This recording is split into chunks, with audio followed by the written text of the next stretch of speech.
kulanti waxaan daawadayaal kuna soo dhawaada warka habeenimo ee warbaahinta ogaal qodobada wararkeena aan ku soo qaadanayna waxaa ka mid noqon doona madaxweynaha dalka mudane Cabdullaahi Farmaajo ayaa iclaamiyay shirka madaxda maamul goboleedyada dowladda dhexe kaafo ka furmi doona magaalada Garowe 15 bisha Febraayo.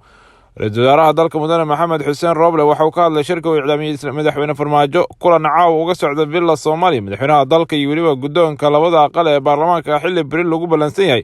in ra'iisul wasaaraha dalka uu hortago golaha baarlamaanka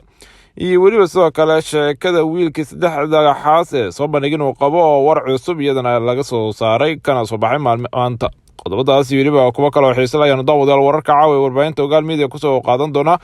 saacadahan oo hawada daawadayaal ee ku jirno.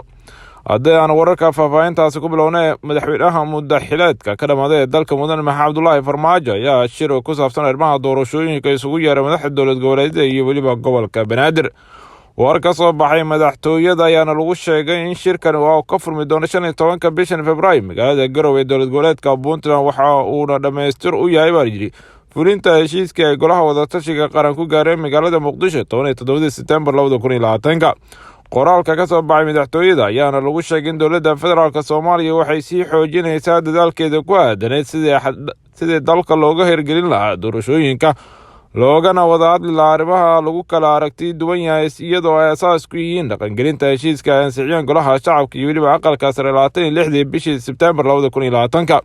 warkan ka soo baxay madaxtooyada ayaa yimid xilli ay maanta kulan yeesheen madaxweynaha xilkiisu dhamaaday iyo weliba guddoonka baarlamaanka iyagoona ka wada hadlay arrimaha doorashooyinka ee dalka iyo weliba qodobo dhowr ah. madaxweynaha dalka mudane Cabdullaahi Farmaajo ayaana cadaadis xooggan waxa uu kala kulmayaa beesha caalamka kuwaas oo ka cadaadinaya in madaxweynaha uu doorashada qabto sida ugu dhaqsiyaha badan. golaha mucaaradka musharaxiinta mucaaradka ayaa iyagana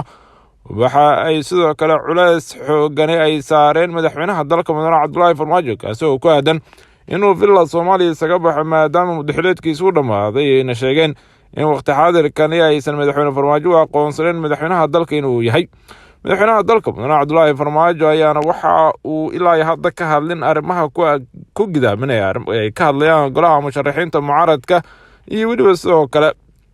dadka kale. shirkii dhuusamareeb ee ugu dambeyntii lagu kala tegay ayaana waxyaabaha aadka la isugu qabtay waxaa ka mid ahayd arrinta gobolka Gado iyo weliba sidoo kale maqaamka ama arrimaha xildhibaanada dhexe Somaliland ee Muqdisho iyagana lagu dooranayo. xukuumadda ra'iisul wasaaraha dalka mudane Maxamed Xuseen Roble ayaa iyadana war ka soo saartay qabsoomida shirka 15 bishan iclaamiyay madaxweyne Farmaajo kaas oo loo haystay in lagu qabto magaalada Garowe. qoraal ka soo baxay fiiska ra'iisul wasaare Roble ayaa lagu sheegay in xukuumaddiisu ay ciyaari doonto doorka kaga aadan fududeynta shirkan iyo weliba dhaqangelinta heshiiskii la gaaray. ra'iisul wasaaraha xukuumadda federaalka Soomaaliya mudane Maxamed Xuseen Roble ayaa soo dhaweeyay shirka wadatashiga arrimaha doorashooyinka ku qabsoomay 15 bishan magaalada Garowe dowlad goboleedka Puntland ayaa lagu yiri qoraal ka soo baxay xafiiska ra'iisul wasaaraha. qoraalkan ayaa intaasi lagu daray ra'iisul wasaaruhu waxa uu sheegay in xukuumaddiisu ay dadaal mug leh ku bixinayso fududeynta shirkan iyo weliba sidii loo dardargelin lahaa fulinta heshiiskii 17 September 2020 ee hagaagay hanaanka doorashooyinka dalka ayna meel mariyeen labada aqal ee baarlamaanka ee federaalka ee Soomaaliya.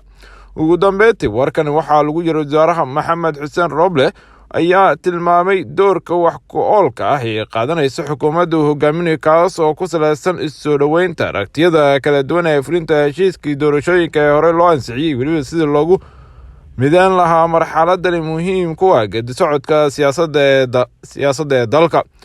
warkani ka soo baxay xafiiska ra'iisul wasaaraha dalka ayaana waxa uu ku soo aaday iyadoo saacado ka hor madaxweyne Farmaajo shaaciyay madaxda dowladda federaalka Soomaaliya dowlad goboleedyada gobolka Banaadir ay shir kale isugu tageen magaalada Garowe 15 bishan. Soomaaliya ayaana hadda wajahaysa marxaladda siyaasadeed oo aad u adag iyadoo u dhamaaday muddaxileedkii madaxweynaha dalka mudane Cabdullaahi Farmaajo. manager wax doorasho oo loo dhaqaaqay waxayna madaxda Soomaalida isku mareelayeen hirgelinta heshiiska ay doorashada ku gaareen 17 September taasi oo ilaa hadda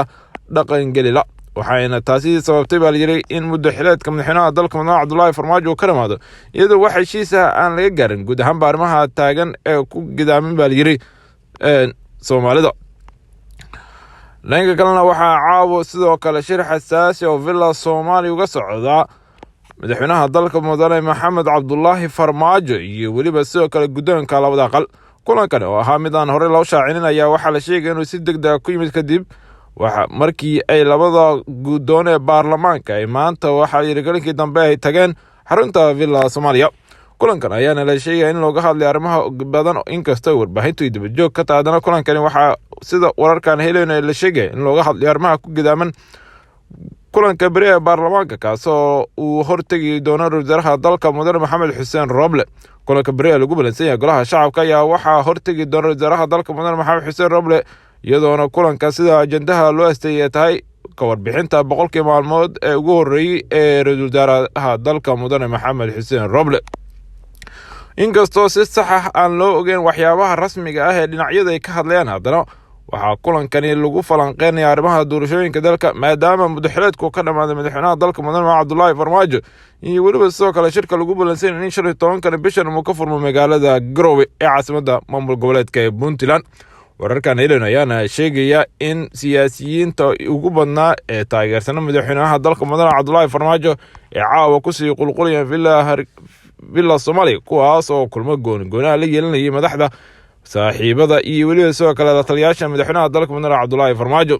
iyadoona ay muddaxileedka madaxweynaha farmaajo uu dhammaaday, haddana beesha caalamka ayaa waxa ay ku cadaadinaysaa madaxda dalka in ay gaaraan heshiiska madambeys oo ka aadan arrimaha doorashada ee Soomaaliya. wararka aan helin ayaana intaasi ku daraya in madaxweyne farmaajo uu aqbalay doorka beesha caalamka ka ciyaarayso, balse uu si cad ugu sheegay in aysan wax qasab ah ku lahayn beesha caalamka arrimaha Soomaalida, markaasna ay talo iyo tusaale u ku leeyihiin, taasoo keentay in beesha caalamka aysan wax go'aan oo degdeg ah ka qaadan karin arrimaha masiiriga ee Soomaaliya, maadaama madaxweyne farmaajo uu sheegay in isagu uu dalku maamulo, isla markaasna wixii ku aadan masiirka dalkan iyo xal u helidiisaba isaga iyo weliba madaxda kale ee dalku hogaamisay u taalo. arrintan ayaana la sheegaya in qaar ka mid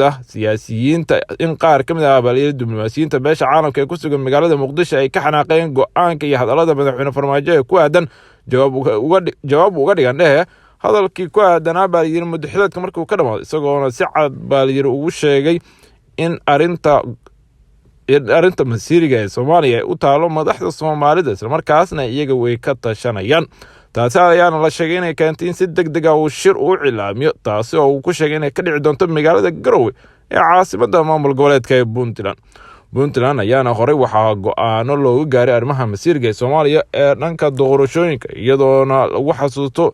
Garowe 1 iyo 2 kaasi oo horey loo cilaamiyay, iyadoona madaxweynihii hore ee Soomaaliya Xasan Sheekh Maxamuud uu dhowr mar ku noqday Garowe arrimaha markii la isku hayay doorashada ee dhacaysay 2017. intaas ayaanu daawadeel ku soo gabagabeynaa warka habeenimo ee warbaahinta Ogaal Media. dabcan haddii uu ku dhaafay wararkeena warbixinadana waxaad si toos ah uga helaysaa warbaahinta Ogaal Media bageeda YouTube iyo weliba Facebook. fadlan la